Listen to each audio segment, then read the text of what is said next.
Okay, thank you, Rabbi Shapiro. Good day, Shabbos, everyone. So, in terms of what to write down, I'm going to give a very, besides a little introduction, but I'll make it very clear what the Devar Torah can be that you can write down.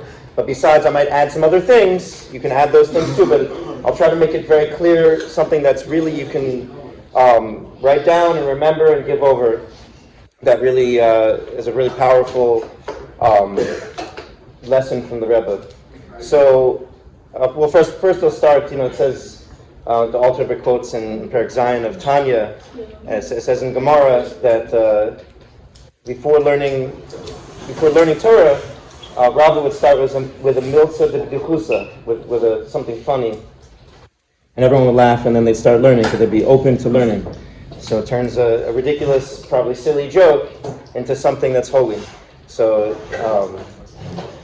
there was a rabbi and a doctor and a lawyer who had a friend who was about to pass away. And this friend had some strange ideas, and he wanted to see. He said that everyone says you can't take money with you when you pass away, but I want to challenge that. I want to see if it's actually, when I pass away, I'm going to give each of you $10,000. When I pass away, I want each of you put the $10,000 into my coffin, and we're going to see if I can't actually take the money with me when I pass away. So they were good friends of his. They all agreed. So the rabbi comes up, and he has his moment with the coffin, goes away. The doctor comes up, he has his moment, and the lawyer, he has his moment, and they're all talking afterward. I said, what happened? Did you guys put the $10,000 in there? So the rabbi said, well, yeah, I took Meiser, of course. I took 1,000 for myself, and I gave him a 9,000.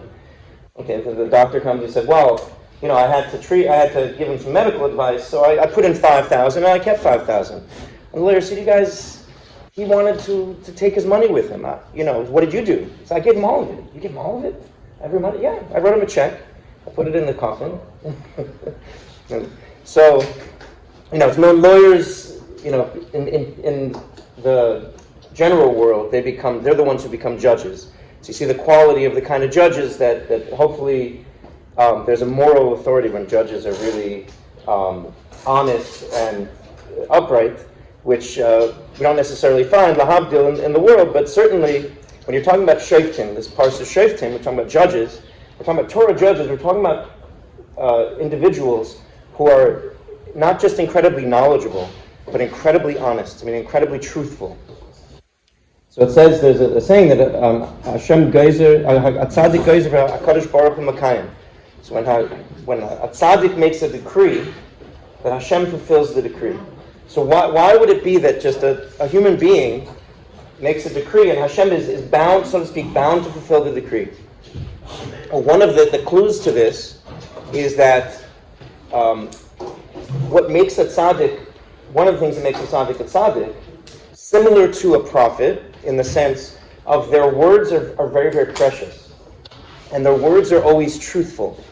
Right? If a person gets into a habit, and this is with anybody, a person gets into the habit of always speaking truth, since they have a track record of always speaking truth, then they say something that hasn't happened yet, right? They make a gezerah, or they make a bracha, or they make a decree about something that should happen in the world, then Hashem fulfills it, because Hashem says that they've been telling the truth all along. What, I'm going to make them a liar now? So this is something that just practically, just as a little introduction, we can apply to ourselves.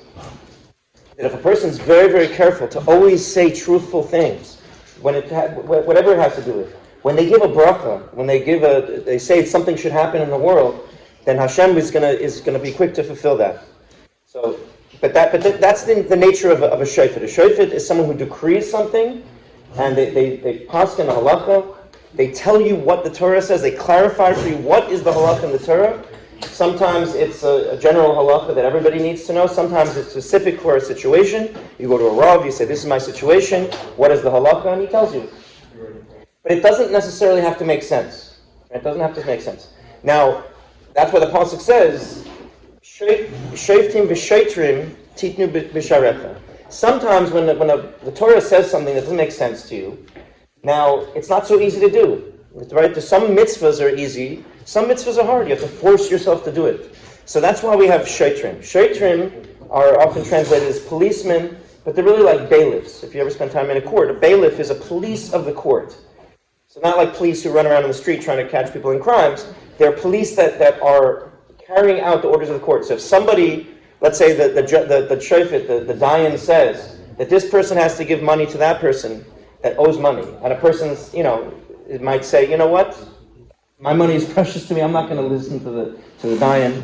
I'll take whatever consequences. But so the shaiter is there to enforce it. Rashi says with a strap, with a stick, he's supposed to enforce that the person is actually going to give the money, going to follow the words of the shofet. So that's the pasuk. So write down this pasuk.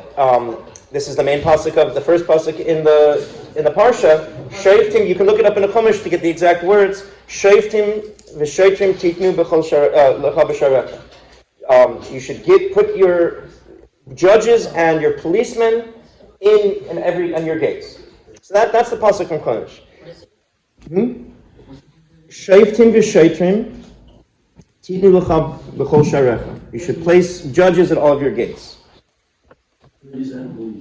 Right, you're right. Judges and gates. Shoftim v'shoftim. Shoftim are judges. Shoftim are police enforcers. Titnu lecha b'chol sharecha. You should place for yourself and every one of your gates. Okay, so put that pasuk to the side for a second. There's a very similar sounding pasuk. You might sound familiar that we say in Shemona Esrei. Anyone know the pasuk what we say in Shemona Esrei that kind of sounds like this?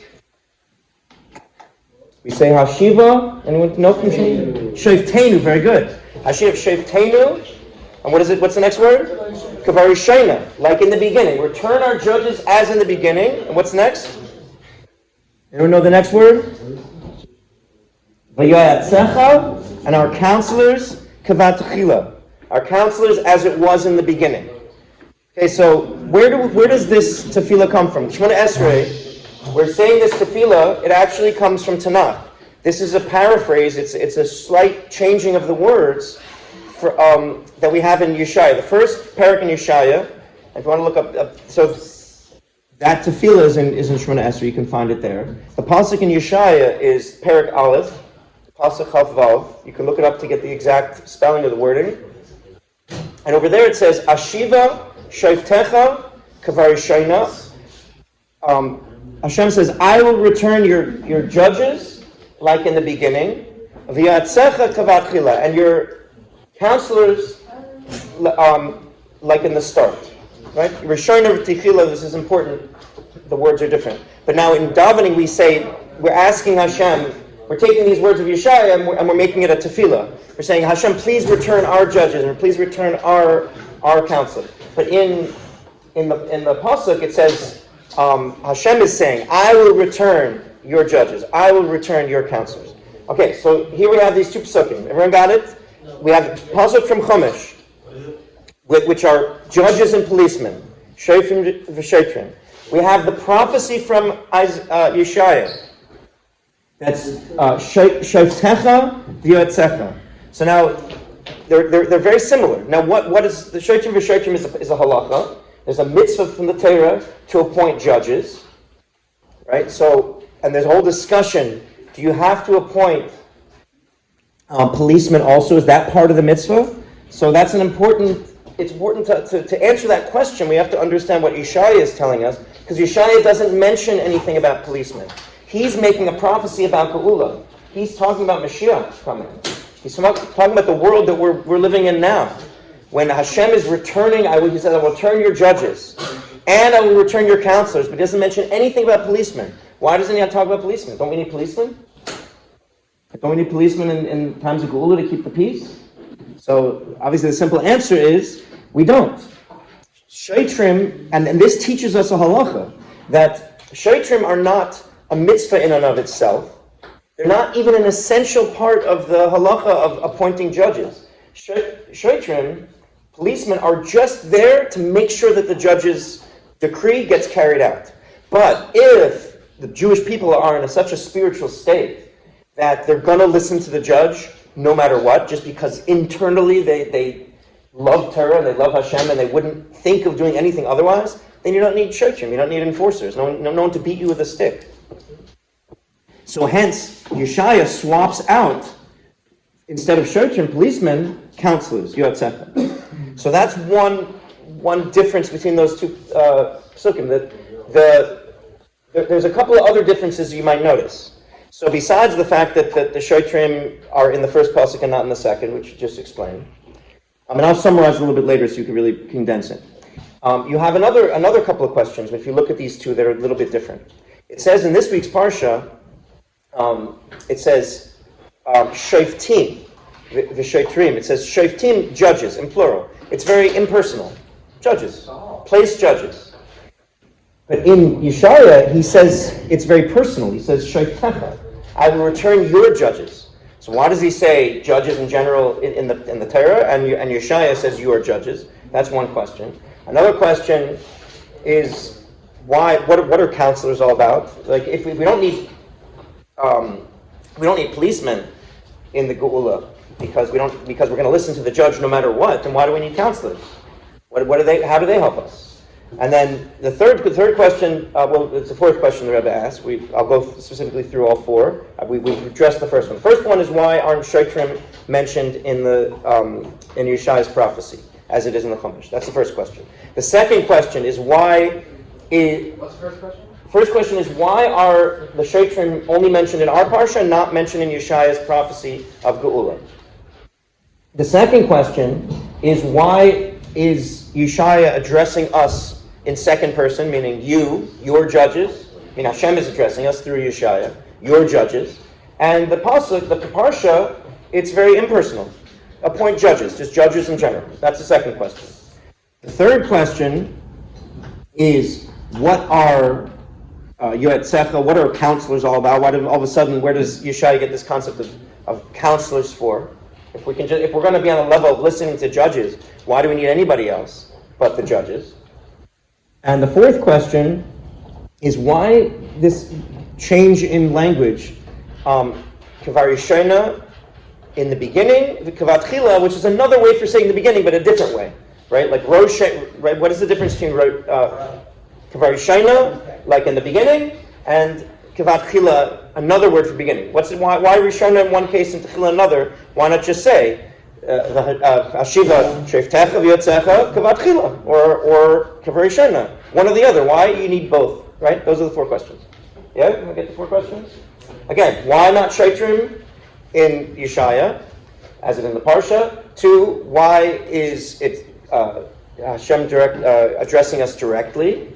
3, what are counselors all about? And 4, what is it? Why say the beginning 2 different ways? Yeah? Okay, those are the 4 questions. So, we answered the first question already. Because in the times of Geula, we won't need shotrim. Right? So, because everyone will be on such a level, will really listen to the judge, whatever they say. Whatever the halacha is, nice of a nishma, we're going to do. Just like we were at the moment of Matan Torah, we're totally accepting whatever the judge says. Now, why does it become personal now in the times of Geula? Well, because ultimately, what this is talking about is connected to that. The fact that we're on such a spiritual level it's the judge is not outside of us anymore. The judge is now inside of us. He's become one with us. We follow what he says because the halacha, the Torah, is part of us. It's not somebody else outside of us telling us what to do, shotrim. It's inwardly, inside of us. Say, I want to keep the Torah, I just need the shofet to clarify what to do. So it's shoftecha, it's the judge in you. You're the judge, really. You know the halacha, but the shofet teaches it to you, but it comes out of you because you want to do it. That's number 2. Number 3, what is the idea of counselors? So the idea of counselors is an amazing idea because the idea of Torah, of a halacha, it does not have to make sense, and in many cases it doesn't make sense. And we're nice of a nishma, we do, and we don't have to understand in order to do. Like Yoetzecha is the one who helps us understand. Meaning, even though we're going to keep the Torah no matter what, whether we understand it or not. But in the times of Geula, things are going to become so connected to Hashem and the Torah that we're going to understand the mitzvahs on a very deep level. It's not just going to be, I do it because I have to. A lot of times we pull ourselves out of bed, we go to school because we have to sometimes. We do things our parents want us to do just because we have to. And there are things we want to do and things we have to do. But in the times of Geula, the things we want and the things we have to do become one thing. And that's the Yatsecha helps us do that. The Shofet tells us what it is to do, and the Yayetz helps us become one with that thing. So it makes clear that we are one with the Torah. You have a question? Yeah, but doesn't, not wanting to, not having so many movements to make it more Makes it more precious. Very good question. Next question. Isn't it that when you force yourself to do something, that's avodah, and that's precious, and if you don't have that, we're going to miss out on something. And you're right. When the Geula comes, it says in Hayom Yom, people will start regretting all the opportunities they missed during Galus, because we won't have that anymore. It'll be too easy. It's like the story with the Tzemach Tzedek. When the Jew came to them, I brought it up to my class recently, that a Jew came and said, it's hard for me to learn Torah. I have to really force myself. And the Tzemach Tzedek said, I'm jealous of you. I wish I had that. Right? Every Jew is going to be on the level of Tzemach Tzedek. So what does that mean practically for us right now? The fact is that the Rebbe told us that we're in the times of Geula. And but we don't see it at the same time. Meaning not everybody sees it. So people ask, well, how could it be? Geula. Rebbe says Geula is here, Mashiach is here, but we don't see it. So how does that work? Well, one very important answer to that question is that we live in a very, very special time, because we have the advantage of the Geula, meaning we have all the spiritual power that we need to succeed, to accomplish everything to our full potential. But at the same time, we're still living in Gullus, in the sense that we still have to put in effort to serve Hashem. Yeah, you got a minute? Yeah, so this idea that at the same time we're in Gullus and Geula at the same time is such a gift, and it's such a special time. We want it to end because we don't want the suffering anymore. We want it to end right now. But while it's still going on, it's so precious to be able to do every little mitzvah is incredibly precious. We won't have the opportunity later. And then finally, why does it say Kavri Yishona, Kavachila in the beginning in two different ways? Well, this we've already answered in the sense of the difference between a shofet and a yoyetz, a judge and a counselor. The shofet is coming back like in the beginning, Rishona. What is a Rosh? Rosh is before things happen. Rosh is before things happen. So the judge tells you what to do, but you didn't necessarily carry it out yet. The yoyetz, the counselor, helps you carry it out. That's Kavat Chila. The difference in Rishona and Techila is the beginning before it happens and the beginning when it actually starts happening. So the counselor is the one who actually helps you start doing it. And so just to conclude, that ultimately what the Rebbe announces in the Sikh, when he teaches this particular, these questions and gives these answers, it was a Sikh from 1991. And it was probably one of the most radical sikhas you could ever read. Most people who read it, they finish the sikha and they're like, I don't know what I just read. And their mind is blown. Because after the Rebbe gives us this whole introduction about what is a judge and what is a counselor, he says, now it's upon every single Jew. This is your job. So tell yourself, he says, tell yourself and tell the world that there is a judge in the world, there is a counselor, which he says is also a prophet. Meaning a true counselor is a prophet because they're able to communicate Hashem's will to people on their level. That there's a prophet in this generation, and our job is to just listen to that prophet, to follow halacha according to the approach of the Nasi Hador. Right? So the Rebbe is talking about the Frierdiker Rebbe. We know we're talking about the Rebbe, and this is our job to tell ourselves and others and everyone we can that this is what brings Geula. What brings Geula is we all line up with what Torah has to tell us and the way the Rebbe explains to us what to focus on in Torah. So everyone should be blessed. You should find that deep inside of you. You have a pintel neshama.